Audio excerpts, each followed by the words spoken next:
Assalamualaikum warahmatullahi wabarakatuh. Yang terbaik di kaumnya, sangat baik akhlaknya, dihormatin, hartawan, tawadu, pemalu, dan kata-katanya selalu santun, sehingga kaumnya sangat menyintai dan menghormatinya. Dia juga di zaman jahiliyah, subhanallah, tidak pernah sujud kepada berhala sama sekali, dan tidak pernah melakukan perbuatan keji dan menzalimi orang lain. Dan sekian banyak kisah-kisah atau riwayat yang berhubungan dengan masalah kelebihan Utsman bin Affan yang akan kita lebih paparkan di kedepannya nanti insyaallah. Utsman bin Affan adalah seorang sahabat yang lahir 6 tahun setelah kejadian Ashabul Fil. Ashabul Fil. Nabi SAW lahir pada saat tahun Fil, tahun gajah itu. Surah Fil. Utsman bin Affan lahir 6 tahun setelah itu. Berarti perbedaan umurnya dengan Nabi SAW adalah 6 tahun. Beliau bernama Utsman bin Affan bin Abil As bin Umayyah bin Abdus Syams. Utsman bin Affan bin Abil As bin Umayyah bin Abdus Syam bin Abdul Manaf. Jadi beliau bertemu dengan Nabi SAW di Abdul Manafnya, di kakek Nabi SAW, bin Abdul Manaf bin Qusay bin Kilab bin Murrah, dan seterusnya. Nasabnya sama dengan Nabi SAW. Beliau memiliki kunyah, julukan yang biasa dipanggil, dan ini sunnah Kalau seseorang memiliki anak laki-laki, maka dia memberikan namanya atau julukannya bernama Abu Fulan. Kebetulan anak pertama bernama Amr, maka dikatakan Abu Amr. Dan beliau juga memiliki julukan yang lain adalah Dzun Nurain. Dan dinukil dalam banyak riwayat yang sahih bahwasanya sebab diberikan nama Dzun Nurain ini karena beliau menikah dengan 2 anak Nabi SAW. Yang pertama Ruqayyah. Dan Ruqayyah ini perlu teman-teman tahu adalah seorang anak Nabi SAW yang dulunya menikah dengan sepupunya sendiri, namanya Utbah bin Abi Lahab. Tahu Abi Lahab kan tentunya? Abu Lahab Abu Lahab itu paman kandung Nabi SAW dan punya anak laki-laki namanya Utbah bin Abi Lahab. Anak ini tadinya baik dan akhirnya Nabi SAW waktu belum diutus menjadi Nabi menikahkan Ruqayyah dengan Utbah bin Abi Lahab ini. Tapi dengan berjalannya waktu, Nabi SAW berbaisan dengan pamannya sendiri, maka terjadilah pemahaman-pemahaman seringkali terjadi dalam rumah tangga. Kadang-kadang kita lihat kalau tidak beriman kepada Allah Subhanahu Wa Taala, maka umumnya baisan sama besan ini saling pemahamannya keliru, salah faham. Abu Lahab ini sering merasa tetap posisinya sebagai paman. Walaupun Nabi SAW sudah menjadi besannya, Nabi SAW sudah dewasa dan punya anak pada saat itu, dia selalu merasa ingin lebih dari Nabi SAW. Itulah Abu Lahab. Maka pada saat Nabi SAW diutus menjadi Nabi, secara otomatis Abu Lahab pun harus tunduk dengan pendapat Nabi SAW. Ini yang membuat Abu Lahab tidak mau beriman. Dan akhirnya dia pun menyuruh anaknya Utbah untuk menceraikan Ruqayyah. Menceraikan Ruqayyah. Sebelumnya memang Utsman bin Affan dalam beberapa asar disebutkan sempat tertarik dengan Ruqayyah ini. Karena memang Utsman bin Affan ini teman-teman sekalian memiliki kelebihan fisik yang luar biasa. Beliau memang terkenal jarbu sama dengan Nabi SAW. Tidak terlalu tinggi, tidak terlalu pendek. Artinya memang sedang tingginya. Wajahnya sangat tampan, hidungnya mancung, giginya rapi, kekar tubuhnya, berjenggot lebat, kulitnya sawo matang, dan memiliki lengan betis yang besar. Dan rambut beliau lebat serta jenggot yang lebat dimiliki oleh radhiyallahu anhu. Jadi beliau memang memiliki tubuh yang sangat kekar. Dan Ali radhiyallahu anhu sempat ditanya pada saat itu, dikatakan bagaimana atau beritahukan kepada kami tentang Utsman bin Affan. Dia berkata, dialah seorang laki-laki yang dipanggil di kalangan malaikat dengan gelar Dzun Nurain atau pemilik 2 cahaya karena menikahi Ruqayyah. Dan setelah perang Badr terjadi tahun 2 Hijriah, Ruqayyah meninggal dunia, lalu Nabi SAW menikahkan dia dengan Ummu Kalthum radhiyallahu anhum ajma'in. Abdullah bin Mas'ud berkata, 3 orang dari Quraisy yang sangat terkenal di masa jahiliyah dan setelah Islam dengan ketampanan dan kemuliaan akhlaknya. Itu adalah Abu Bakar, Utsman bin Affan, dan Abdullah ibn Rawaha radhiyallahu anhum ajma'in. Baik, kita lihat di sini masuk lebih dalam tentang bagaimana masuk Islamnya Utsman bin Affan radhiyallahu anhu. Utsman bin Affan memiliki seorang tante yang terkenal dan akhirnya tantenya ini juga sempat masuk Islam. Bernama Suda binti Quraiz radhiyallahu anha.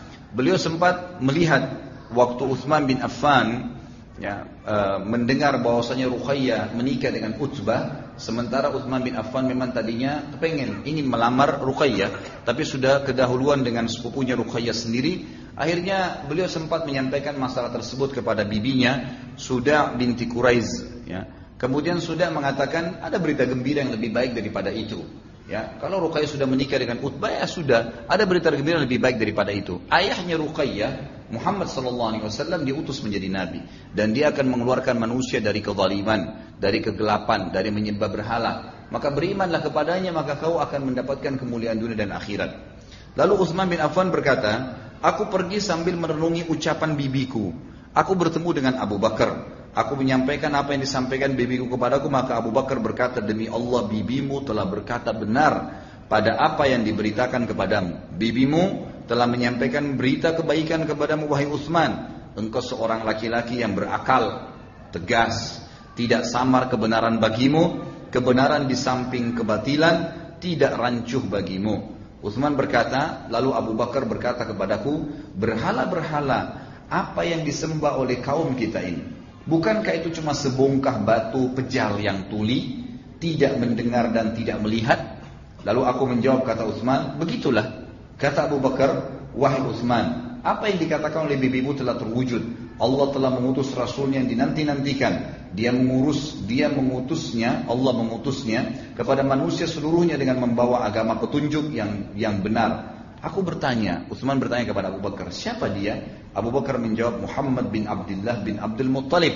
Lalu aku berkata kepada Abu Bakar, As-Sadiqul Amin, apakah yang kamu maksud adalah orang yang mendapatkan julukan yang jujur dan terpercaya? Karena Nabi SAW punya julukan ini di Mekah. Abu Bakar menjawab, benar, dialah orangnya. Aku berkata kepada Abu Bakar, maukah engkau menemaniku menghadapnya? Abu Bakar menjawab, iya. Utsman berkata, lalu kami pergi menemui Nabi SAW. Ketika melihatku, beliau langsung bersabda, wahai Utsman, jawablah seruhan Allah. Sesungguhnya aku adalah utusan Allah kepada kalian secara khusus dan kepada seluruh manusia secara umum. Maka Utsman berkata radhiyallahu anhu, demi Allah, begitu melihat Nabi SAW dan mendengar kata-katanya, aku langsung merasa tentram kepadanya. Aku pun membenarkan risalahnya. Kemudian aku bersaksi bahwasanya tidak ada ilah yang berhak diibadahi dengan benar selain Allah, dan bahwasanya Muhammad adalah hamba dan utusannya. Tidak seorang pun dari kaum Nabi SAW, yaitu Bani Hashim, yang masuk Islam sampai saat itu. Namun tidak seorang pun, yaitu Bani Hashim, tidak seorang pun dari kaum Nabi SAW, yaitu Bani Hashim, yang masuk Islam sampai saat itu. Namun tidak seorang pun dari mereka yang memusuhi Nabi SAW selain pamannya Abu Lahab. Sampai turunlah firman Allah Subhanahu wa taala surah Al-Masad yang sudah kita tahu, a'udzubillahi minasyaitonirrajim. Di sini penulis buku mengangkat itu, tabbat yada abi lahabin wa tab ma agna anhu maluhu wa ma kasab sayasla naran dzata lahabin wa imra'atuhu hammalatal hatab fi jidha hablum min masad. Binasalah kedua tangan Abu Lahab, dan benar-benar binasa dia, karena dia pamannya Nabi, dia tahu Nabi SAW, hanya karena merasa Nabi terus ponakan, gitu kan? Harus dibawa dia dan tidak mau mendengar perkataannya, maka tidak berguna baginya harta yang dia miliki dan apa yang dia usahakan. Kelak dia pasti akan masuk ke dalam api neraka yang bergejolak, dan begitu pula istrinya, pembawa kayu bakar, Ummu Jamil namanya, penyebar fitnah. Di lehernya ada tali dari sabut yang dipintal. Maksudnya memang dia pada saat itu menyiapkan tali-tali untuk dibakar dan diletakkan di jalan-jalan yang akan dilewati oleh Nabi SAW. Maka karena terjadi tadi seperti saya katakan perseteruan antara Nabi SAW. Jadi sebetulnya antara Abu Lahab, Nabi SAW biasa saja, tidak pernah membenci Abu Lahab dan tetap saja biasa.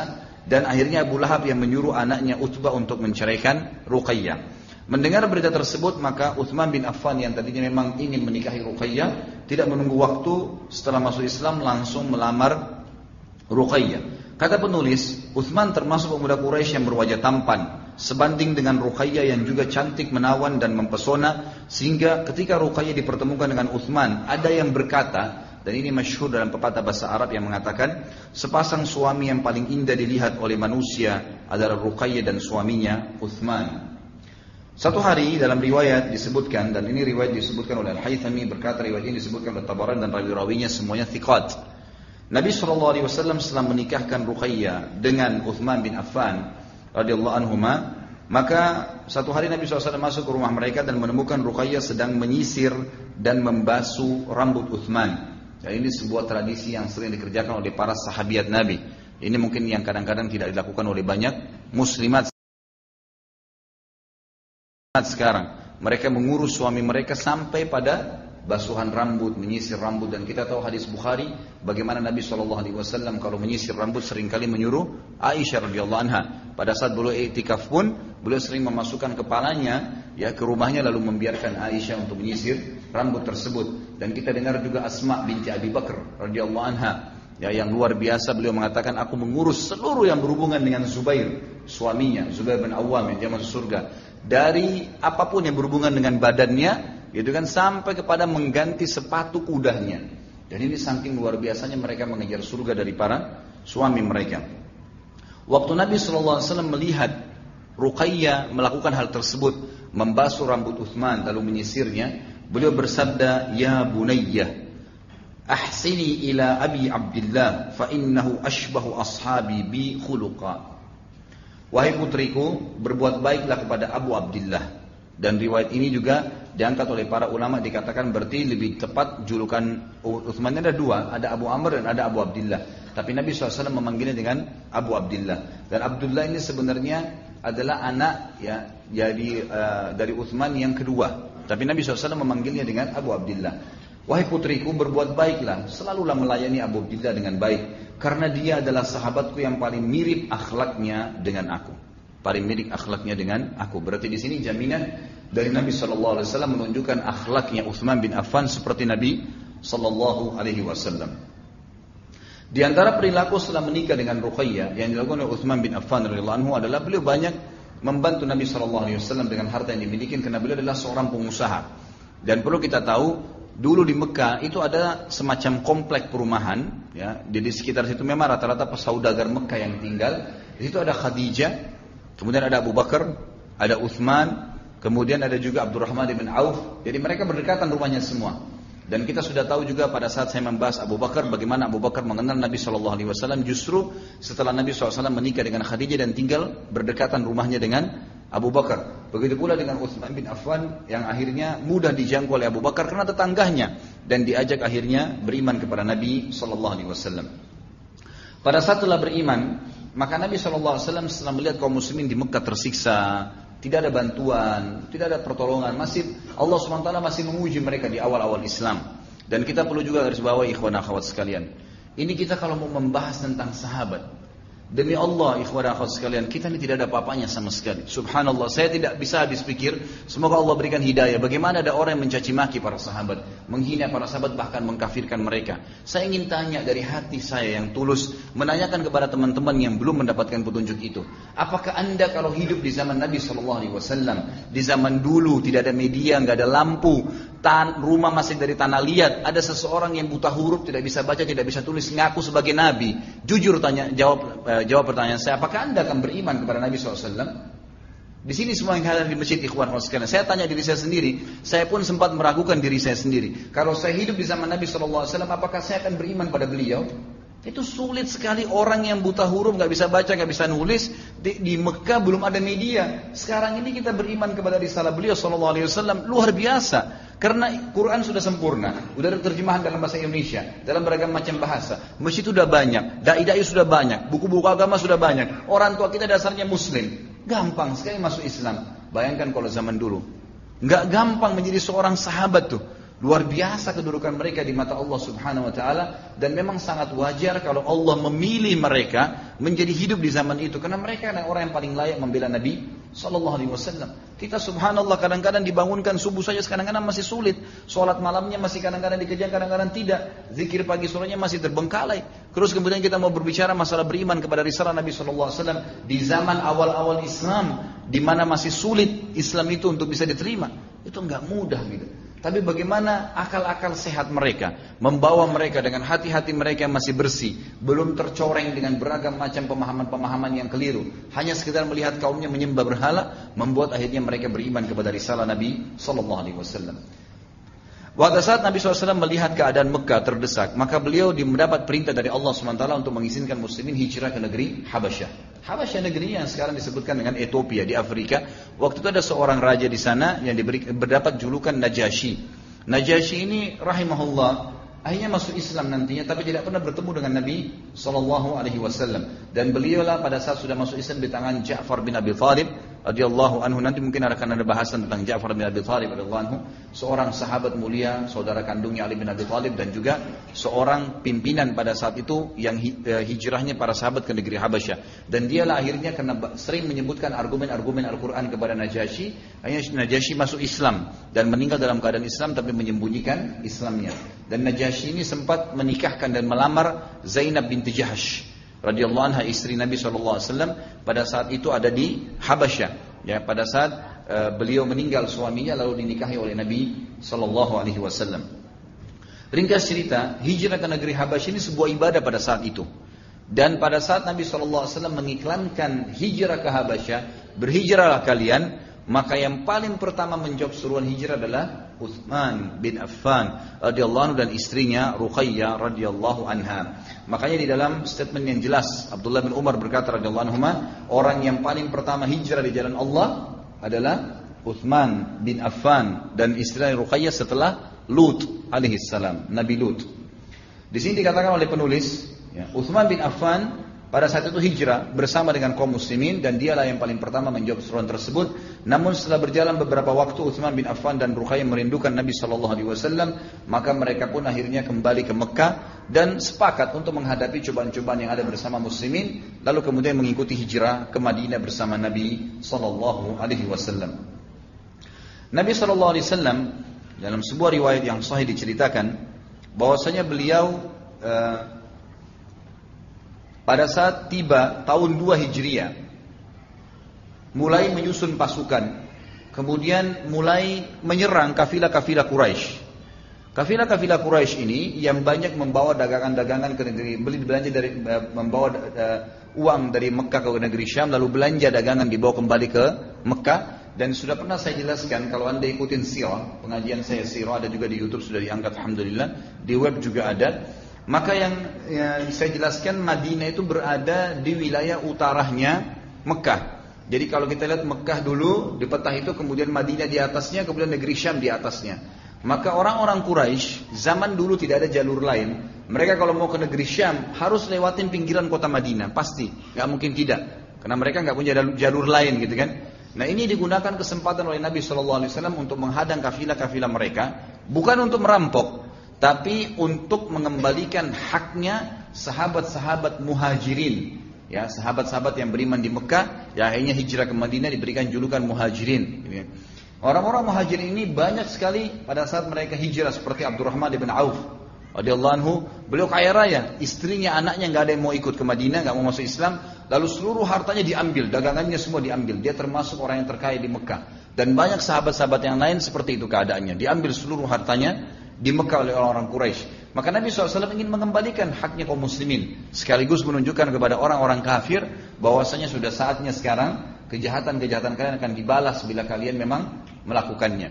Maka dibentuklah pasukan tersebut dan akhirnya terjadilah perang Badar. Pada saat akan terjadi perang Badar, saya tidak membahas perang Badarnya, dan ini perang Badar adalah perang yang luar biasa dalam Islam.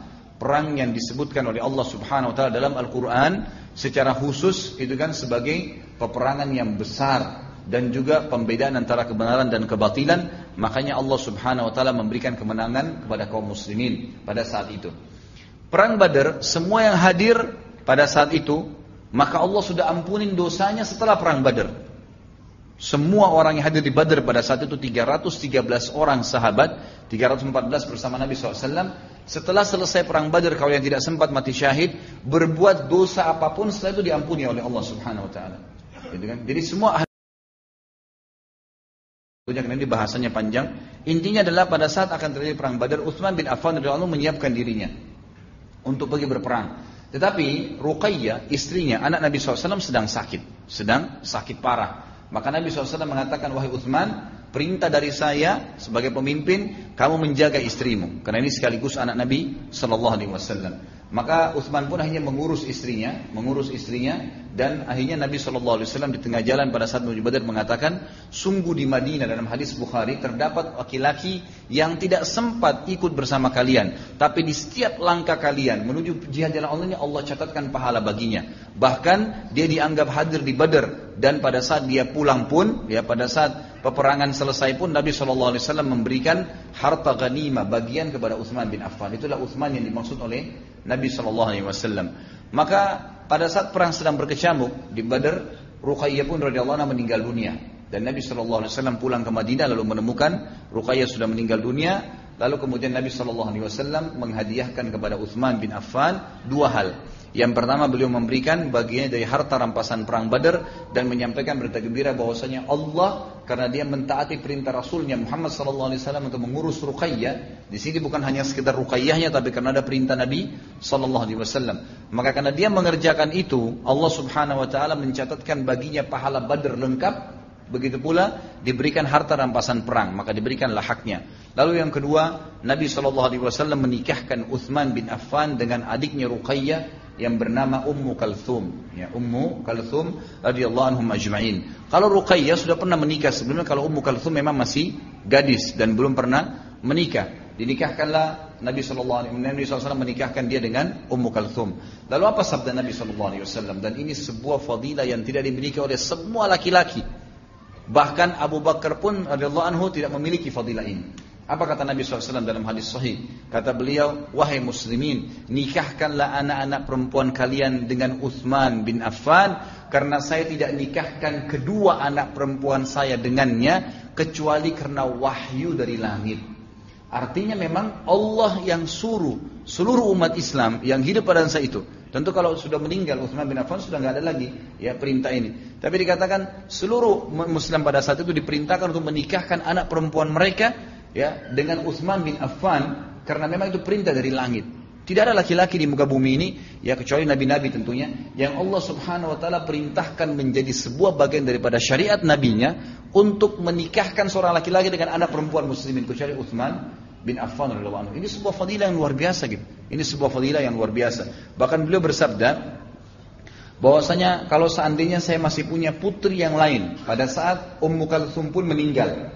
Beberapa waktu kemudian Ummu Kalthum yang dinikahi oleh Utsman bin Affan meninggal dunia, maka Nabi SAW mengatakan, seandainya aku masih mempunyai putri yang ketiga, maka yang belum menikah, niscaya aku akan nikahkan dengan Utsman bin Affan radhiyallahu anhum ajma'in. Para ulama mengatakan dalam sejarah tidak pernah ditemukan orang yang menikah dengan dua putri seorang nabi sekaligus selain Utsman bin Affan. Karena itulah dia diberikan julukan Dzun Nurain, dua cahaya. Dia adalah salah satu dari 10 sahabat yang masuk surga dan salah satu sahabat yang mengumpulkan Al-Quran, sebagaimana juga akan kita jelaskan nanti. Baik, kita lihat sekarang fadilah-fadilah Utsman radhiyallahu anhu. Apa manaqibnya, apa kelebihan-kelebihan dimiliki oleh beliau radhiyallahu anhu. Tentu ini sahabat atau para ulama selalu mengumpul dari para sahabat, manaqib namanya ya, kelebihan-kelebihan yang bisa diambil pelajaran oleh kaum muslimin yang datang setelahnya. Garis bawahi ikhwah akhwat sekalian, kisah-kisah sahabat yang seperti ini, dan saya sudah titik beratkan di pertemuan pertama waktu Abu Bakar radhiyallahu anhu. Kisah-kisah seperti yang akan kita bahas ini ikhwan akhwat sekalian bukan sebuah seremoni, bukan secara kebetulan sampai kepada kita, bukan. Bukan secara kebetulan si penulis buku menulis, kebetulan kita membahas pada kesempatan ini, kebetulan antum hadir dan dengar, bukan itu, bukan kebetulan. Tapi kata ulama, lebih peka kita memahami adalah Allah Azza wa Jalla menjaga kisah-kisah mereka dan disampaikan di kuping-kuping kita, makhluk-makhluk Allah yang beriman yang dikhususkan, sehingga mendengar kisah-kisah mereka agar dicontohi, diciplak kehidupan mereka, diikutin, dan bukan mustahil kita mendapatkan jaminan surga bersama sahabat-sahabat yang mulia ini. Ditulis oleh atau penulis menyebutkan di sini poinnya adalah peran abadi dalam menyiapkan pasukan al-Ushrah atau perang Tabuk. Tabuk ini sebuah lokasi tentu sekarang masuk di kerajaan Saudi. Dulunya itu adalah tempat yang dikuasai oleh orang-orang Romawi, dan itu adalah benteng orang-orang Romawi yang berada di Jazirah Arab, termasuk besar. Dan di benteng itu terdapat kurang lebih 200 sampai 300 ribu pasukan Romawi. Nabi Muhammad SAW pada saat itu mengumandangkan jihad dan ingin mengekspansi Islam di luar daripada Hijaz, Mekah dan Madinah, gitu kan? Mau coba lebih jauh ke perang Tabuk. Maka Nabi SAW pun membentuk pasukan. Pada saat itu Nabi SAW mengajak, dan keadaan Madinah pada saat perang Tabuk itu betul-betul ada cobaan untuk kaum muslimin. Ya, ini yang membuat akhirnya banyak orang munafik yang ikut. Karena pada saat itu, kata penulis di sini, muslimin pada saat itu berat untuk keluar sebagian besar mereka, karena pada saat itu buah-buahan memasuki masa panen. Artinya mereka akan panen kurma-kurmahnya, anggurnya, delimahnya gitu kan. Yang pada saat itu memang mereka dagangkan. Dan bayangan pohon-pohon demikian teduh karena banyaknya buah yang akan dipanen. Sehingga orang-orang memilih tinggal dan tidak menyukai berangkat keluar. Kecuali yang memang Allah Subhanahu wa ta'ala berikan petunjuk pada saat itu, dan akhirnya mereka keluar. Dan seluruh sahabat yang tulus kepada Nabi SAW akhirnya menerima perintah Nabi SAW, dan mereka berlomba-lomba berinfak, dan yang tinggal di Madinah hanya orang-orang munafikin. Waktu Nabi SAW mengumandangkan jihad, maka datanglah pada saat itu Abu Bakar, orang yang pertama mendatang untuk membawa semua hartanya, yaitu 4.000 dirham. Pada saat itu beliau memiliki di kantongnya 4.000 dirham. Maka beliau pun datang dan mengeluarkan semua 4.000 dirham itu. Rasulullah SAW bertanya padanya, apa yang kau sisakan untuk keluargamu wahai Abu Bakar? Abu Bakar mengatakan, Allah dan Rasulnya. Perlu dikasih bahagia satu hal di sini Bapak Ibu sekalian. Abu Bakar radhiyallahu anhu waktu menginfakkan 4.000 dirham ini adalah harta yang sedang ada di tangannya. Harta yang sedang ada di tangannya. Beliau tidak menjual kebun kurmahnya. Beliau punya usaha, gitu kan? Ada peternakan yang beliau miliki. Beliau tidak menghabiskan itu. Jadi perlu digarisbawahi, karena banyak juga di antara dai-dai kita yang salah paham. Mereka mengatakan Abu Bakar mengambil semua hartanya, nggak ada lagi yang ditinggal sama sekali. Yang dimaksud ini adalah harta yang sedang dipegang pada saat itu. Jadi bukan berarti semua aset dijual, enggak. Fahamin masalah ini. Sudah terhitung berinfak di jalan Allah semua harta. Pada saat apa yang antum milikin pada hari di mana kita dibutuhkan untuk infak, keluarkan semua yang dimiliki, maka itu berarti sudah berinfak semua harta yang dimaksud di sini. Makanya aset-aset Abu Bakar tetap ada. Waktu itu ada perkebunan, ada peternakan, ada belum milikin, gitu kan? Ini perlu difahamin. Jadi di sini waktu Abu Bakar mengatakan, aku meninggalkan Allah dan Rasulnya, maksudnya untuk kebutuhan hari-hari ini, ya Allah dan Rasulnya yang mengambil alih. Mungkin nanti akan ada hasil panen dari kebun saya mereka makan, mungkin mereka bisa menyembelih hewan dari peternakan saya sehingga mereka makan. Jadi ada ikhtiar Abu Bakar secara manusiawi, duniawi yang emang sudah dipersiapkan, gitu kan? Ini perlu dipahamin. Kemudian Umar bin Khattab datang dan membawa setengah hartanya. Kemudian tidak tertinggal juga Abbas bin Abdul Muttalib, paman Nabi SAW yang masuk Islam. Kemudian Talha bin Ubaidillah radhiyallahu anhu, Abdurrahman bin Auf, dan mereka membawa 200 uqiyah. Saya ingin diberatkan dulu kalimat ini ya, 200 uqiyah. Perlu kita tahu, kita mau tahu nih seberapa besar sih infaknya sahabat. Seperti kita kan selama ini 1.000, 10.000 rupiah, berputar di 100.000 rupiah. Perhatikan bagaimana infaknya para sahabat ikhwan akhwat sekalian. Makanya pada saat kita merenungi nanti saya akan sebutkan dan kita pertemukan dengan rupiah kita, itu sesuatu yang tidak masuk di akal. Subhanallah, infak mereka ini luar biasa. Sangat pantas waktu Nabi SAW mengatakan, la tasubbu ashabi, jangan pernah caci maki sahabatku, kata Nabi SAW. Lau anna ahadum minkum anfaqa mithlu Uhudin zaban ma balaga muddi ahadihim. Kalau seandainya kalian ini semua berinfak seperti gunung Uhud, emas semua, belum bisa mendapatkan satu mud, satu genggaman infak mereka. Kok bisa? Seperti apa memahaminya? Perhatikan. Sahabat datang membawa dua, di antara sahabat yang disebutkan Abbas, Talha, Abdurrahman bin Auf. Mereka datang membawa, itu juga dengan Sa'ad bin Ubadah, Muhammad bin Maslamah, Asim bin Adi, sampai di sini, sampai Muhammad bin Maslamah, membawa 200 uqiyah. Satu uqiyah ini nilainya sama dengan kurang lebih 119 gram perak. Sama dengan 119 gram perak. Kalau kita lihat di sini mereka membawa 200 uqiyah.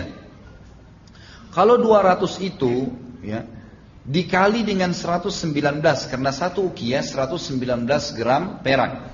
Jadi kalau 200 uqiyah berarti kita kalikan 200 uqiyah dikali 119 gram perak, itu keluarnya kurang lebih 23.800 gram perak ya.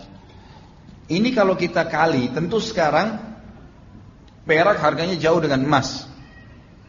Tapi kalau di zaman Nabi SAW perak sama emas sangat dekat harganya. Dari sisi lain cara hitungannya juga adalah 5 uqiyah. Jadi tadi kan 200 uqiyah. 5 uqiyah itu sama dengan 595 gram perak. Jadi kalau antum pernah belajar bab zakat, kalau zakat itu nisabnya 85 gram emas atau 595 gram, di sini mereka membawa 200 uqiyah. Kalau 200 itu ya dikali dengan 119 karena 1 uqiyah 119 gram perak. Jadi kalau 200 uqiyah berarti kita kalikan 200 uqiyah dikali 119 gram perak, itu keluarnya kurang lebih 23.800 gram perak ya.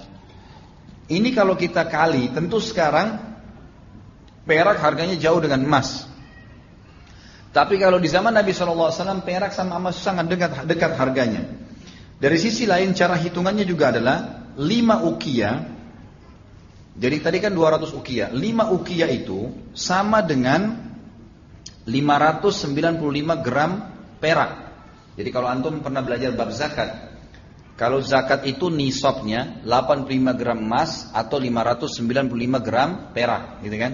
Nah, 595 gram perak ini untuk nisab zakat sama dengan 5 uqiyah. Sama dengan 5 uqiyah. Kadar kalau kita lihat di sini, ya, 5 uqiyah itu sama dengan 85 gram emas. 595 gram perak sama dengan 85 gram emas. Kalau kita kali di sini 200 uqiyah itu kurang lebih keluarnya dalam emas 3.400 gram emas. Kalau kita kali dengan 500.000 sekarang harga emas misalnya, itu kurang lebih uangnya 1,7 miliar. Infaknya sahabat ini membawa 200 uqiyah perak itu, 200 uqiyah itu sama dengan 1,7 M sekarang. Ada nggak orang begitu jihad infak begini? 100 juta aja syukur, gitu kan? Tapi ini infak mereka yang mereka tunjukkan. Baik, ini bertahap ya.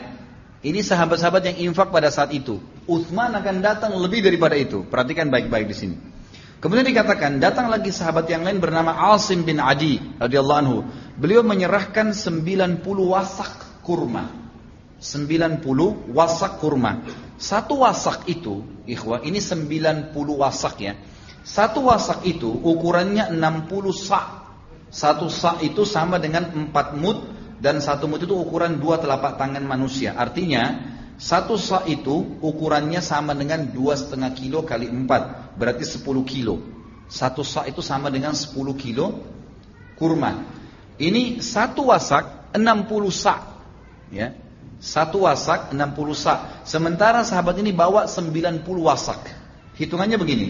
Berarti kurang lebih, kalau saya hitung-hitung kemarin pakai kalkulator di tempat saya, gitu. Ini luar biasa. Sama dengan kalau satu sak itu 10 kilo dikali 60 sak untuk mendapatkan satu uqiyah saja sama dengan 600 kilo. Berarti satu wasak itu sama dengan 600 kilo kurma. Satu wasak. Sahabat ini radhiyallahu anhu Asim bin Adi membawa 90 wasak. Berarti 600 kilo kali 90 wasak sama dengan 54.000 kilo kurma. Kalau kita hitung kurma yang paling murah sekarang 30.000 lah, anggap 30.000 rupiah. Itu keluarnya ikhwas sekalian dan akhwat 1,6 miliar, 1.620.000 rupiah. Itu diinfakkan pada saat itu 90 wasak kurma. Wasak itu kalau kita sekarang gentong-gentong besar dibawa untuk diinfakkan jihad di jalan Allah Subhanahu wa taala. Ini satu hal yang luar biasa gitu. Kemudian kata penulis, beliau pun menyerahkan Asim bin Adi radhiyallahu anhu menyerahkan 90 wasak kurma sebagai sedekah. Ibu-ibu juga tidak mau ketinggalan. Mereka membantu apa yang mereka berikan.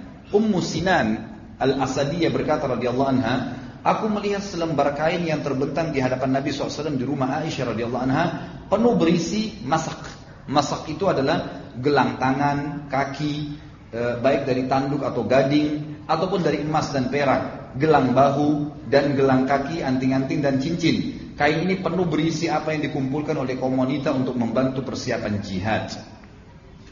Seorang sahabat, ini yang saya bilang tadi, Mungkin tolok ukurnya bukan miliardernya, tapi tolok ukurnya bagaimana upaya dia mengeluarkan apa yang dia dapatkan. Ada seorang sahabat namanya Abu Aqil, diangkat oleh penulis di sini. Dia kebetulan memang tidak punya pekerjaan tetap, tidak punya kebun. Tapi beliau juga ingin ikut infak. Apa yang beliau lakukan? Beliau rupanya pergi ke salah satu muslimin yang dulunya orang-orang itu punya tandon air, kemudian diisi dengan air diambil dari sumur, cukup jauh. Karena dia tahu besok dikumpulkan semua infak untuk jihad atau sedekah jalan Allah Subhanahu wa taala, maka dia pun mengatakan, saya belum punya pendapatan pada hari itu, maka saya pun memaksakan diri bekerja semalam suntuk untuk menimba air, mengisi tandon-tandon air orang lain yang dibayar dengan itu dibayar dengan 2 sak kurma. 1 sak kurma tadi adalah 10 kilo. Maka 1 saknya saya berikan kepada keluarga saya dan 1 saknya saya berikan lagi jihad di jalan Allah Subhanahu wa taala. Yang ikhwah begini, sederhananya begini. Pernah enggak antum terima gaji 2 juta, 1 juta langsung dikasih jalan Allah? Setengahnya langsung pada saat itu, tanpa ragu dan yakin dengan janji Allah. Ini bukan hal yang ringan, ini bagaimana sahabat lakukan gitu kan. Semalam suntuk, hasil kerjanya setengah mati enggak tidur, dikasih setengah di jalan Allah Subhanahu wa taala.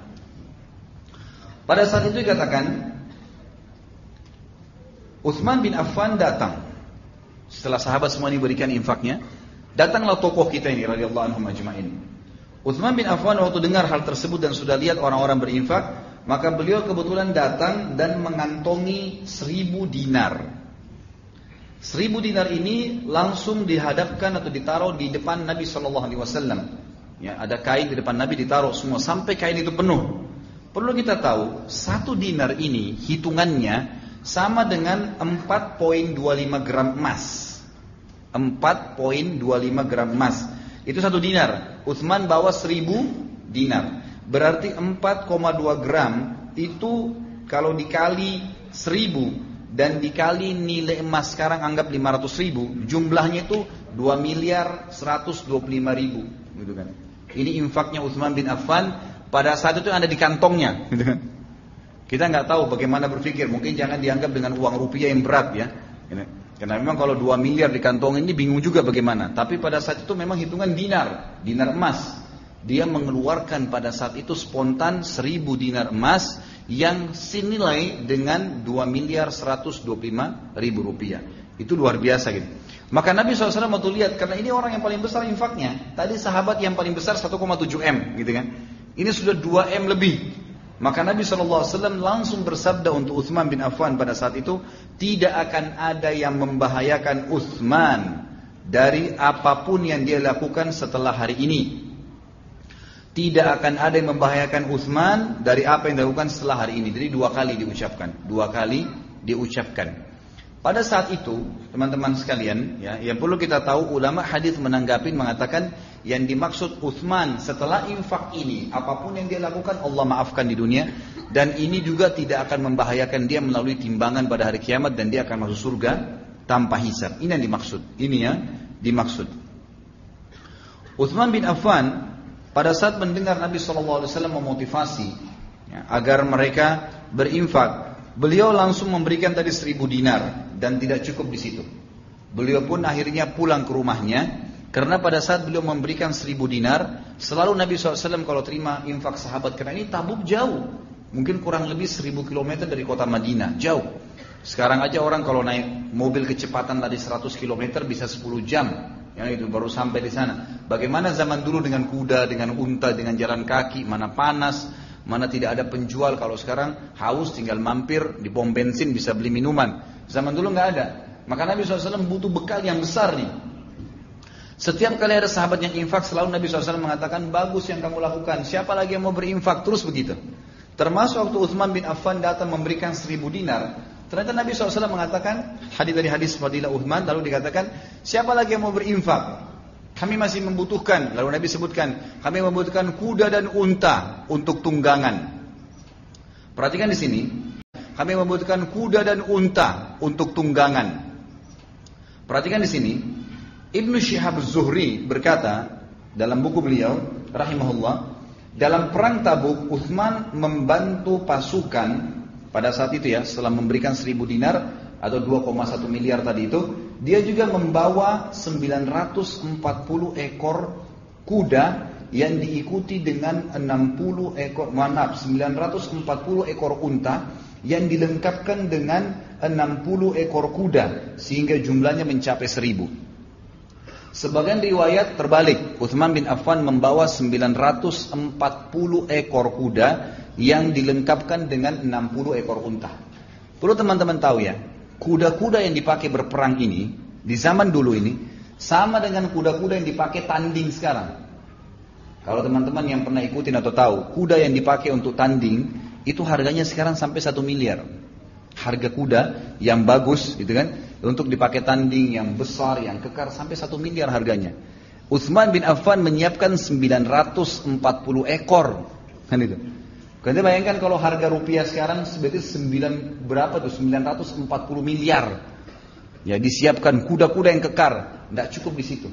Waktu Utsman ceritanya membawa 10 ekor, ya Rasulullah, ini 10 ekor kuda saya bawakan dan tidak cukup kuda saja. Utsman bin Affan mengatakan, ya Rasulullah, sudah lengkap semua. Di kuda itu sudah siap ada baju besinya kuda. Jadi kuda kalau mau dipakai berperang itu juga dilapisin baju besi biasanya. Ada baju besi, pelanah-pelanahnya, kemudian mujahid yang mau naik di atasnya butuh perisai dan butuh pedang. Utsman sudah siapin. Kemudian di sebelah kiri kanannya kuda itu ada kantong yang siap membawa bekal dia. Sama Utsman dilengkapin semua. Jadi seperti kalau sekarang mobil tank sudah sama bensinnya, udah sama peluru-pelurunya, udah semua lengkap untuk pergi dan pulang. Gitu kan? Jadi perlengkapan perang yang luar biasa ini. Pesawat tempur udah disiapin semua sama bensin-bensinnya untuk sampai selesai perang. Perang berapa hari? Waktu itu perjalanan kata sebagian ulama dari Madinah ke Tabuk. Itu kalau kita ambil patokan Madinah Mekah 3 hari 3 malam 400 kilo. Berarti ini akan dicapai kurang lebih dengan jumlah 8 hari. 8 sampai 9 hari. Pergi. Hadir di peperangan sana butuh makanan dan minuman. Kemudian pulang lagi ke Madinah juga sama. Utsman bin Affan menyiapkan awalnya 10 ekor kuda lengkap dengan semua perlengkapan mujahid tinggal naik pakai baju pedangnya, perisainya, makanannya, minumannya semua lengkap sampai ke sana, gitu kan? Seperti itu. Ternyata waktu Nabi SAW, waktu Utsman menyetor 10 ekor itu, kata Nabi SAW, bagus wahai Utsman, tapi kita masih butuh, gitu kan? Utsman nggak tahu butuh berapa, diambil lagi 10 ekor sama dia, ini ya Rasulullah 10 ekor lagi. Lengkap sama semua perlengkapannya, jadi 20 ekor. Kata Nabi SAW, baik wahai Utsman, siapa lagi yang mau berinfak? Sahabat yang lain sudah pada diam nih. Utsman mengatakan, kalau begitu masih butuh. Ambil lagi 10 ekor, 30 ekor, ini ya Rasulullah, lengkap dengan semua perlengkapannya, tinggal perang. Kata Nabi SAW, bagus wahai Utsman, masih perlu lagi. Dibawa lagi. Ya, gitu. Terus begitu. Dalam riwayat yang dikatakan, Utsman bin Affan mendatangkan 100 ekor. 100 ekor kuda, ini sama lengkap semua, gitu kan? Selesai Nabi bilang masih perlu, bawa lagi 100 ekor. Masih perlu, 100 ekor lagi. Terus sampai mencapai 940 ekor. Dan Utsman berkata, ya Rasulullah, kuda saya sudah habis. Ini semua kuda yang saya miliki. 940 ekor semua. Tapi kalau anda masih butuh ya Rasulullah, saya akan lengkapkan menjadi 1000 dengan 60 ekor unta. Gitu kan. Dan unta ini juga yang dipakai berperang bukan unta sembarangan, bukan unta yang biasa diternak, gitu kan. Emang unta perang itu dilatih, kuat lari, lebih tahan. Seperti kita tahu lah, mungkin prajurit beda kalau orang-orang yang seperti kita ini dengan prajurit memang yang sudah dilatih untuk perang, gitu kan. Tiap hari olahraga, tiap angkat senjata, lari di pagi malam hari, mungkin sudah terbiasa. Seperti juga hewan-hewannya, gitu kan. Dan ini juga hewan-hewan pilihan. Maka Utsman bin Affan melengkapkan 1000 ekor. Dan unta-unta yang seperti ini bisa mencapai harganya 10.000 real, 15.000 real, yang bagus nih. Kalau sekarang ya, 40-50 juta satu ekor. Itu diantaranya. Maka Utsman bin Affan menyiapkan tersebut. Hudzaifah radhiyallahu anhu berkata, Utsman datang kepada Rasulullah SAW pada saat beliau menyiapkan pasukan Tabuk, membawa 10.000 dinar. Ya. Dan dia membeberkan di hadapan Nabi SAW, dan Nabi SAW membolak-balikkan dengan tangannya sambil bersabda. Perhatikan di sini. Jadi Utsman bin Affan sudah mengeluarkan pertama 1.000 dinar. Tadi 2,1 miliar. Kemudian Utsman datang membawa 1.000 ekor kuda dan unta. Hudzaifah menyampaikan, setelah itu, setelah dikasih pun 1.000 ekor, Nabi SAW masih mengatakan, kami masih perlu. Utsman pulang lagi ke rumahnya, kata Hudzaifah, membawa lagi 10.000 dinar. Perhatikan tadi kalau 1.000 dinar, nilainya 2,1 miliar. Ini 10.000, berarti berapa? 21 M. Ini sudah diinfak tadi yang 10.000 dinar sudah. Kemudian membawa lagi 1.000 ekor, tadi 940 ekor kuda, yang 60-nya unta. Masih butuh lagi, Utsman pulang ke rumahnya bawa lagi 10.000 dinar. Berarti 10 kali lipat dari infak pertama yang 1.000 dinar. Kalau tadi 2,1 M, ini berarti 21 miliar. Dibawa lagi oleh Utsman bin Affan. Lalu dia membeberkan di hadapan Nabi SAW. Kata Rasulullah SAW untuk membolak-balikan harta tersebut seperti tidak percaya jumlahnya begitu banyak. Kata beliau, fadilah yang lain nih. Ghafarallahu laka ya Utsman, ma asrarta wa ma alanta, wa ma huwa kainun ila yaumil qiyamah. Semoga Allah mengampunimu wahai Utsman, apa yang engkau rahasiakan dan apa yang engkau tampakkan. Semua yang kau lakukan Utsman mulai sekarang, kalau salah, kau sembunyikan atau kau terang-terangin, tetap Allah akan ampuni kamu. Dan apapun yang terjadi pada hari kiamat tidak akan membahayakanmu. Bagaimana bisa nih infak yang luar biasa? Ya di jalan Allah SWT, bayangkan infaknya ya, tidak main-main ya. Kemudian Abdurrahman bin Auf berkata, Rasulullah SAW waktu itu melihat infak ini memang, tapi sahabat, hampir semua sahabat waktu itu, ya, yang kurang lebih jumlahnya di perang Tabuk itu 30.000 sahabat yang ikut berperang, 30.000 orang. Ini berarti butuh, kalau masing-masing butuh satu kuda, butuh 30.000 ekor kuda. Kalau nggak ada kudanya gitu kan, belum makanan, belum minuman, berarti butuh persiapan yang luar biasa. Ternyata belum cukup nih. Apa kata Nabi SAW? Bagus wahai Utsman, siapa lagi yang mau berinfak? Nabi SAW masih nanya, ternyata masih kurang. Apa yang terjadi? Cukupkah sampai situ? Utsman bin Affan pulang lagi ke rumahnya. Abdurrahman bin Auf berkata, aku melihat Rasulullah SAW ketika Utsman datang yang kesekian kalinya kepada beliau pada saat persiapan perang Tabuk dengan membawa 700 uqiyah emas. Ini infak yang keempat. 700 uqiyah ini perlu kita tahu, satu uqiyah emas itu sama dengan kurang lebih kalau sekarang 17 gram. 17 gram emas, satu uqiyah emas sama dengan 17 gram. Allah alam kalau saya keliru ya, tapi ini kemarin saya sudah pastikan dari beberapa sumber, memang satu uqiyah itu kurang lebih satu uqiyah emas ya. Ada emasnya, karena uqiyah dipakai juga dengan istilah perak dan yang lainnya. Tapi satu uqiyah emas sama dengan 17 gram emas. Kalau dikali 700 uqiyah yang Utsman bawa, itu berarti sama dengan 11.900 gram emas. Kalau dikali dengan 500.000 rupiah sekarang, nilai emas, itu nilainya 5.950.000. Ini baru berapa banyak yang Utsman sudah infakkan nih, gitu kan? Jadi kalau saya simpulkan, infaknya Utsman bin Affan di perang Tabuk yang akhirnya Nabi SAW menjamin baginya surga, gitu kan? Itu adalah kurang lebih mencapai 1.000 dinar pertama, 2.125.000, kemudian ada 10.000 dinar yang kedua, itu berarti 21.250.000, itu berarti sudah ya 21 tambah 2 ini 23 sekian miliar. Kemudian 700 uqiyah emas sama dengan 5.900.000 sekian ya. Itu kemudian itu sudah melampaui jumlah ya. Jadi tadi ini sudah kurang lebih mencapai hampir 30 miliar.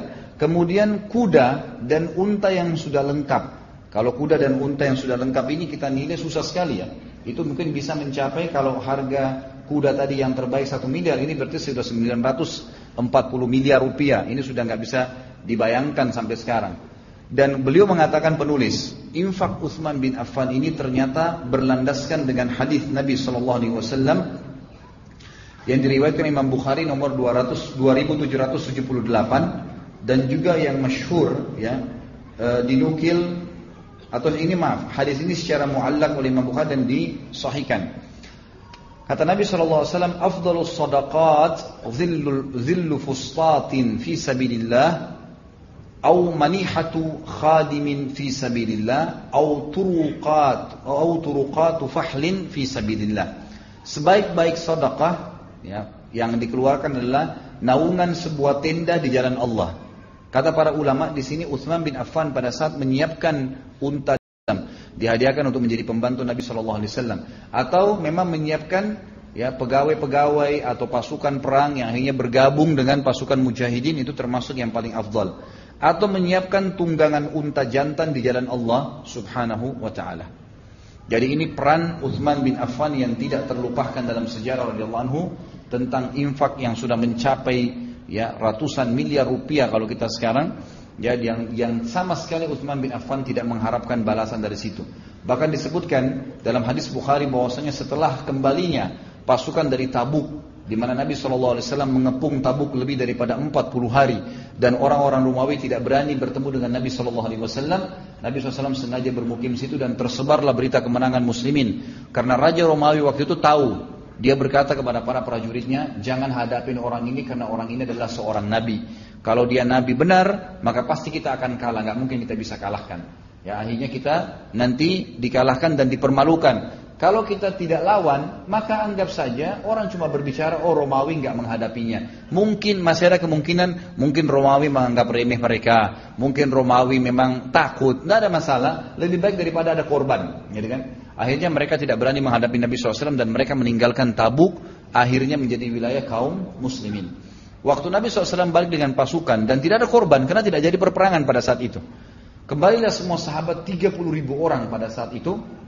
Dan pada saat tiba di Madinah, ikhwan dan akhwat sekalian, Utsman bin Affan tidak meminta, kata para ulama, satu tali kekang pun. Semua dikasih hadiah. Udah.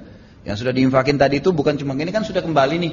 Kalau kita sekarang mungkin punya mobil tank yang kita infakkan, apalah pesawat tempur, ini sudah selesai perang nih.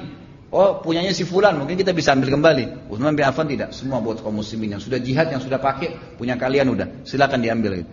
Jadi betul-betul diinfakkan jalan Allah dengan penuh ketulusan radhiyallahu anhu. Kemudian Utsman bin Affan juga memiliki kisah yang menarik. Ini termasuk dalam manaqibnya beliau adalah menggali sumur rumat. Ya. Disebutkan oleh penulis saat itu kaum muslimin kebetulan satu hari pernah mengalami krisis air bersih dan pada saat itu juga mereka tidak punya sumur. Ada sumur-sumur tapi banyak yang kering karena lagi kemarau. Maka Nabi SAW sempat bersabda kepada para sahabat, man hafara rumata falahul jannah. Siapa yang menggali sumur rumat, membeli sumur rumat, maka dia mendapatkan surga. Ya. Dikatakan oleh beliau yang masyhur dalam riwayat-riwayat ialah Utsman bin Affan membelinya bukan menggalinya. Ibnu Battal menyatakan keliru ketika menyatakan bahwa Utsman bin Affan menggalinya. Dia berkata, yang ma'ruf adalah dia membelinya. Dan hal ini juga dinukil oleh Al-Hafidh dalam Fathul Bari atau Ibnu Hajar dalam Fathul Bari. Kemudian Al-Hafidh menambahkan ada kemungkinan mata airnya sudah mengalir lalu Utsman bin Affan memperluas dan menutupnya sehingga penggalian sumur dinisbatkan kepada beliau sebagaimana disebutkan dalam Fathul Bari. Utsman bin Affan pun pada saat itu mengetahui bahwasanya sumur rumat ini dimiliki oleh seorang Yahudi dan Yahudi ini kalau kaum muslimin yang mau beli maka kalau mau ambil dijual mahal, sementara kalau orang-orang Yahudi yang ambil maka diberikan cuma-cuma. Maka Utsman bin Affan datang dan menantang Yahudi tersebut sambil berkata, wahai Yahudi, kalau saya mau beli sumur ini, berapa kau mau beli? Berapa kau mau jual? Ini perlu kita garis bawahi ikhwan akhwat sekalian. Utsman bin Affan di sini ingin memperlihatkan kepada orang Yahudi ini kekuatan kaum muslimin, sekaligus memang ingin memenuhi kebutuhan muslimin. Maka dia berkata kepada Yahudi tersebut, berapa kau ingin jual sumur ini? Yahudi tersebut dengan sombongnya menyebutkan harga yang sampai sekarang tidak ada orang beli sumur semahal itu. Dia mengatakan saya mau jual ini dengan 20.000 dinar emas, 5 miliar rupiah. Lalu kita sekarang jumlahnya, nggak ada ikhwah sekarang ada orang sekarang beli sumur 5 miliar. Ada proyek yayasan saya, sumur yang paling lux sudah dengan pakai pompa air segala itu 12,5 juta. Kalau yang biasa 4,5 juta itu sudah bisa bangun, sudah bisa buat sumur dan sudah banyak di Jawa Tengah, di Sulawesi Tengah yang kami jalankan dengan yayasan. Alhamdulillah itu berjalan lancar. Itu sudah bisa hidupin satu kampung. Orang Yahudi di zaman itu jual sumur 20.000 dinar emas, nggak masuk di akal. Memang dia sengaja nggak mau jual gitu. Dia kaget waktu itu Utsman bin Affan mengatakan, saya beli 5 miliar itu saya beli. Utsman bin Affan pulang bawa 20.000 dinar emas dikasih ke Yahudi. Saking senangnya Yahudi ini, dalam kisah ini dikatakan, maka dia langsung mengatakan, Utsman ambil aja sumur ini dan kebun kurmanya sekalian. Jadi ada kebun kurma di belakangnya, karena harganya nggak masuk di akal waktu itu kan. Kasih semua sama kebun kurmanya.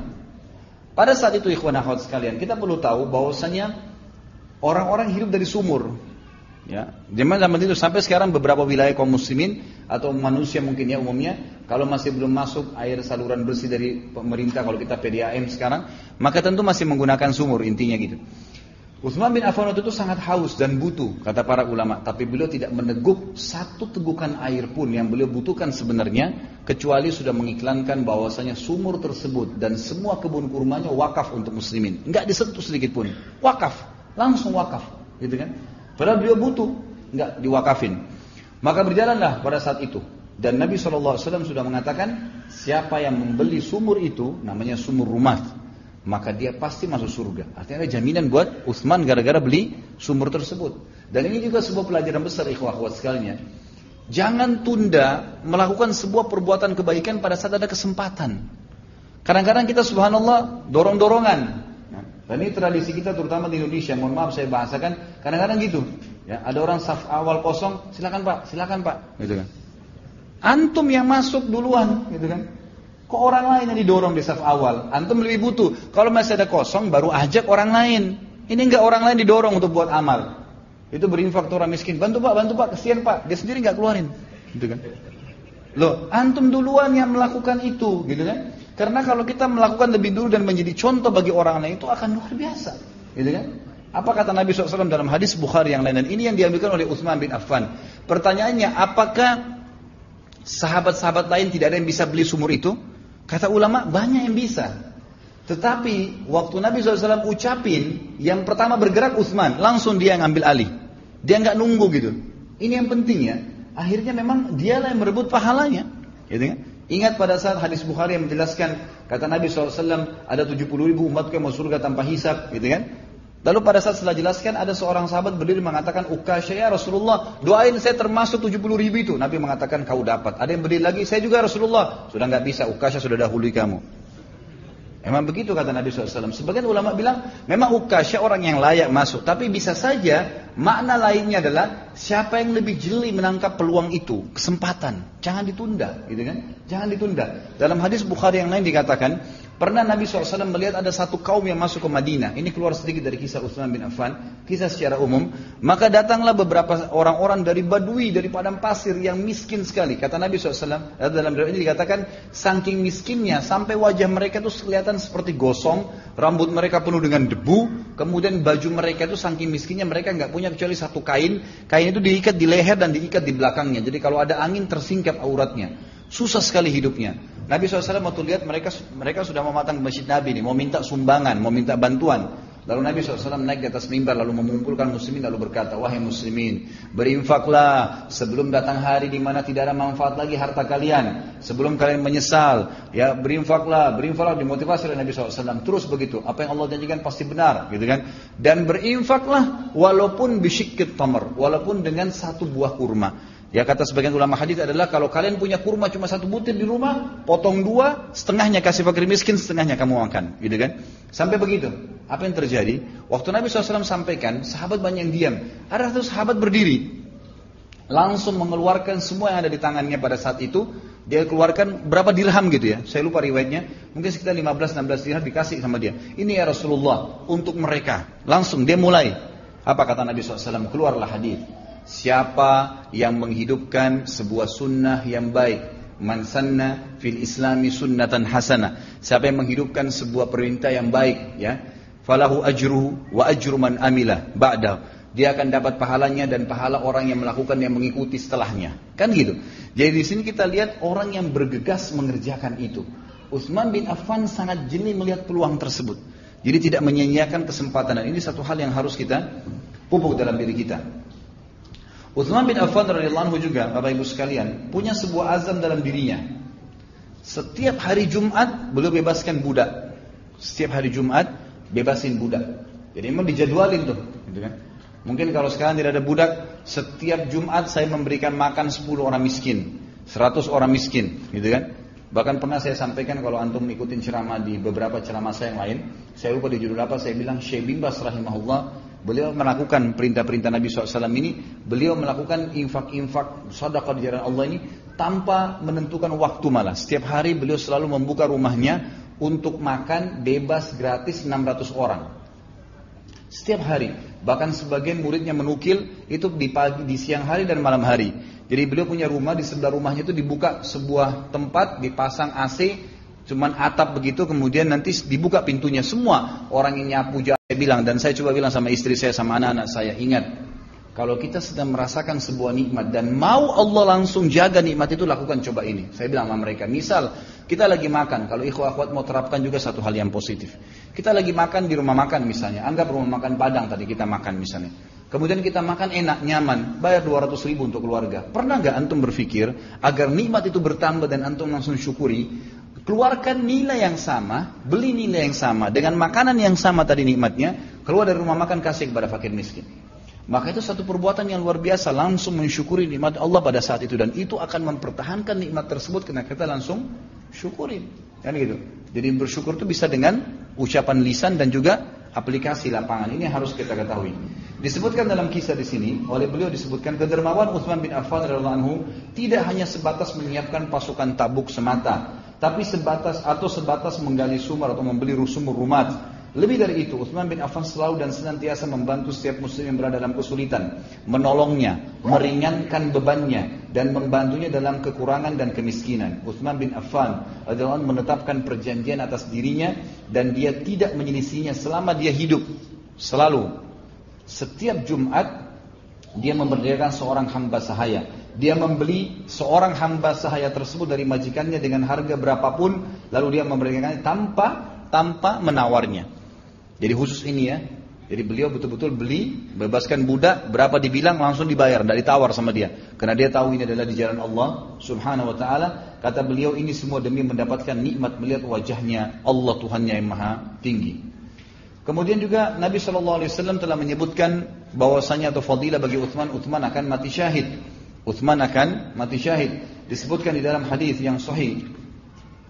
Hadis ini riwayat Imam Muslim nomor 2417, Tirmidzi 3696, Ahmad 419. Waktu Nabi SAW naik ke Uhud di perang Uhud, kemudian Uhud sempat goncang pada saat itu, dan di sebelah Nabi SAW ada Abu Bakar dan ada Umar dan Utsman. Maka kata Nabi SAW, tenanglah wahai Uhud, karena di atasmu ada Nabi, ada Siddiq, dan ada dua orang yang mati syahid.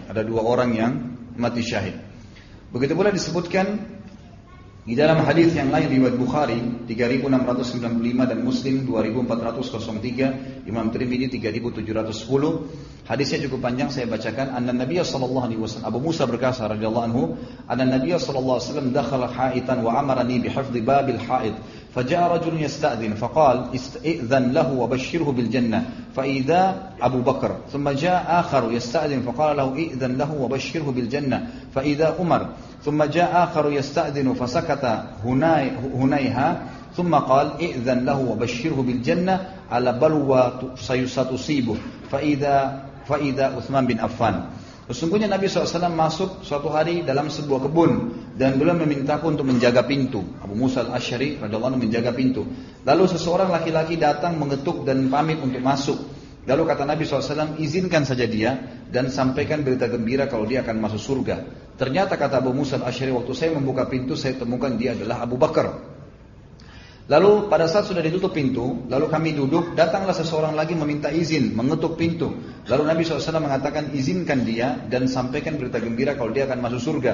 Waktu saya membukanya ternyata dia adalah Umar. Kemudian setelah pintu ditutup dan kami duduk, datanglah orang ketiga mengetuk pintu, lalu meminta izin masuk. Maka Nabi SAW terdiam sejenak lalu berkata, izinkan dia dan sampaikan berita gembira kepadanya dengan surga. Dia pasti masuk surga. Tetapi dengan ada ujian yang akan menimpahnya. Ternyata pada saat saya membuka, dia adalah Utsman bin Affan radhiyallahu anhu. Nanti akan kita sebutkan ya, ujian apa ini. Nanti di akhir hidupnya Utsman bin Affan dibunuh oleh kaum Khawarij. Nanti akan kita sebutkan itu. Utsman bin Affan radhiyallahu anhu adalah orang yang sangat malu dengan Allah, sampai-sampai para malaikat juga malu padanya. Ada satu kalimat dulu yang saya ingin diberikan ikhwah-ikhwat sekalian. Apapun yang antum jaga hubungan dengan Allah, Allah akan lakukan hal yang sama pada makhluk. Maksudnya begini, kalau seseorang itu sangat takut dengan Allah, antum takut dengan Allah, Allah akan buat makhluk takut dengan antum. Kasus Umar bin Khattab radhiyallahu anhu pada saat dia, kata Nabi SAW, wahai Ibn Khattab, kalau kau lewat di sebuah lembah, kemudian syaitan lihat, syaitan akan cari lembah lain. Ini kata Nabi SAW, kata para ulama, karena Umar bin Khattab adalah orang yang sangat takut dengan Allah. Sampai kalau malam hari, saking takutnya dengan Allah, dia menangis di sholat malam sampai di bawah matanya bergaris. seperti ada lubang karena seringnya menangis kepada Allah Subhanahu wa taala. Itu saking takutnya dengan Allah. Dan beliau berkata, kami kalau malam hari sedang ibadah kepada Tuhan kami, maka kami tundukkan dan kami lunakkan tulang-tulang kami. Saking takutnya dengan Allah. Dan pada saat kami keluar bertemu dengan muslimin, kami akan berlemah lembut dengan mereka. Dan pada saat kami menghadapi musuh-musuh Allah, kami seperti singa yang sedang kelaparan.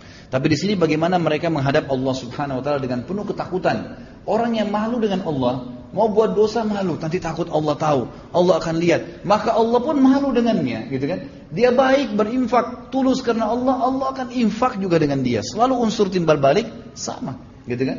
Sabda Nabi SAW seperti irham man fil ardi yarhamkum man fis sama. Kasihanilah yang di muka bumi, maka yang di langit akan kasihani kalian, kan gitu. Jadi kita tahu. Dalam hadis lain dikatakan al-jaza min jinsil amal, balasan akan datang sesuai dengan kadar perbuatan. Sehari ini antum gibah, besok antum digibah. Hari ini antum fitnah, besok antum difitnah. Hari ini antum menipu, besok antum ditipu. Tapi hari ini antum berbuat baik, besok antum akan dibaikin. Hari ini antum perhatian, besok antum akan diperhatian. Terus seperti itu.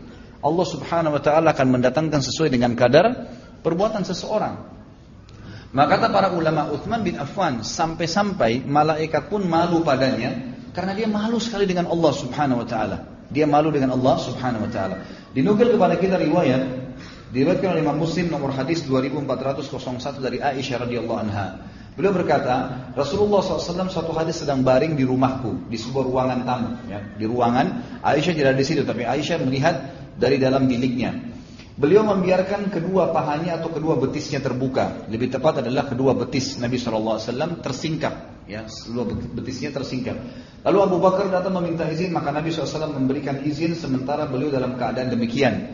Lalu beliau berbincang. Kemudian Umar bin Khattab meminta izin, lalu beliau memberinya izin. Kemudian tetap beliau dalam keadaan semula sambil berbincang. Kemudian Utsman bin Affan meminta izin, maka Rasulullah SAW tiba-tiba mengubah posisi duduknya, merapikan pakaiannya. Lalu Utsman masuk dan berbincang. Ketika dia keluar, mereka semua keluar. Aisyah berkata, ya Rasulullah, waktu Abu Bakar masuk, Anda tidak mengubah keadaan Anda. Waktu Umar masuk, Anda tidak mengubah keadaan Anda. Kenapa waktu Utsman masuk, Anda tiba-tiba duduk dan merapikan pakaian Anda? Kata Nabi SAW, Ala astahi min rajulin yastastahi minhul malaika. Tidak pantaskah saya malu dengan seseorang laki-laki yang para malaikat saja semuanya malu padanya, gitu kan? Lalu disebutkan dalam sebuah riwayat, Aisyah berkata, ya Rasulullah, mengapa aku tidak melihat Anda terkejut dengan kedatangan Abu Bakar dan Umar sebagaimana Anda terkejut pada saat kedatangan Utsman? Lalu Nabi SAW ungkapkan kepada kita rahasianya. Dan hadis ini diriwayatkan Imam Muslim, tadi satu hadis setelahnya ya. Sebelumnya tadi 2401, ini 2402. Imam Ahmad jilid 1 nomor 77, Imam Bukhari juga menyebutkan dalam Adabul Mufrad nomor 600. Kata Nabi SAW, Inna Uthmana rajulun hayy, wa inni khashitu in adhintu lahu ala tilkal hala alla yablugha ilayya fi hajatihi. Sesungguhnya Uthman adalah laki-laki yang sangat pemalu. Dia dan sesungguhnya aku khawatir jika aku memberikannya izin sementara keadaanku seperti tadi, ada betisku yang tersingkap, maka dia tidak mau masuk dan tidak mau menyampaikan hajatnya kepadaku. Jadi sampai pada tingkat itu. Utsman bin Affan radhiyallahu anhu kalau lihat keadaan seseorang tidak mau mungkin langsung dia malu, dia nggak mau ngomong, nggak mau sampaikan apa-apa.